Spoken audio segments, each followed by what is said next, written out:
Hello friends, good morning. Suvarna's ब्लॉगमध्ये आपल्या सगळ्यांचं स्वागत आहे. मी तुमच्यासाठी नवीन ब्लॉग घेऊन आलेली आहे. मागच्या ब्लॉगमध्ये मी तुम्हाला माझ्याबद्दल सर्व माहिती सांगितली होती. तर या ब्लॉगमध्ये मी तुम्हाला माझं घर कुठे आहे आणि मी कुठे राहते हे दाखवणार आहे. आणि आज माझी मुलांना सुद्धा तुम्हाला या व्हिडिओमध्ये दाखवणार आहे. चला तर मग या ब्लॉगला सुरुवात करूया. सर्वप्रथम मित्रांनो, मी तुम्हाला माझी बेडरूम दाखवणार आहे. तर मित्रांनो, हे आमचं स्वतःचं घर नाही आहे. आम्ही इथं भाड्याने राहतो आणि 1 BHK असं हे घर आहे. तर पहा, ही आमची बेडरूम आहे. हा डबल बेड आहे आणि या ठिकाणी आमचं ड्रेसिंग टेबल आहे. त्यानंतर हे आहे आमचे कपाट, वॉशिंग मशीन आणि या साईडला आहे वॉशरूम. कॉमन वॉशरूम असते मित्रांनो भाड्याच्या घरामध्ये. चला आता मी तुम्हाला माझा हॉल दाखवते. हा आहे माझा हॉल.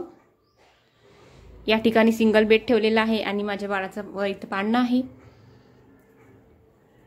हे बाळ माझं पाळण्यात झोपलेलं आहे ओजस. आणि एक बाळ मित्रांनो खाली झोपलेलं आहे. हे झोपलेले असतानाच मला हा ब्लॉग बनवावा लागतो, नाहीतर हे मला काहीच करू देत नाही. हा आमचा टीव्ही. अशा प्रकारे आमची ही हॉल आहे. तर आता मित्रांनो, आता आपण किचनमध्ये जाऊया. तर हे आहे आमचं किचन. माझं सगळं आवरून झालेलं आहे. माझे बाळ झोपलेले असताना मला सगळं काही करावं लागतं. ही आमची पाण्याची कोठी खाली. हे सर्व असं व्यवस्थित पद्धतशीर मी लावलेलं आहे सामान. मी भांडे घासून झालेले आहे माझी. इथे आमचा इकडे फ्रीज आहे. मित्रांनो, भाड्याच्या घरात आपल्याला कमी जागेत खूप सारी व्यवस्था करून ठेवावी लागते. या ठिकाणी पूर्ण किचन भरून गेलेलं आहे. चला तर मित्रांनो, आता मी तुम्हाला माझं पूजाघर दाखवते. आताच माझी पूजा झालेली आहे. हे माझं देवघर आहे. हे मित्रांनो, आता माझी पूजा झालेली आहे.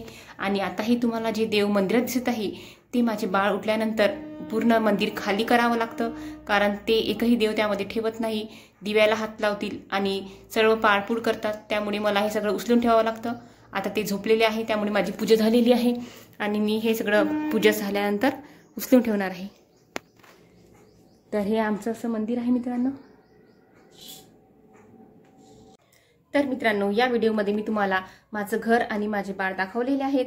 आणि माझं घर तुम्हाला कसं वाटलं ते कमेंट करून नक्की सांगा. आणि माझा व्हिडिओ आवडला असेल तर प्लीज माझ्या चॅनलला लाईक, शेअर आणि सबस्क्राईब करायला विसरू नका. आणि पुन्हा आपण याच पुढच्या ब्लॉगमध्ये भेटूया.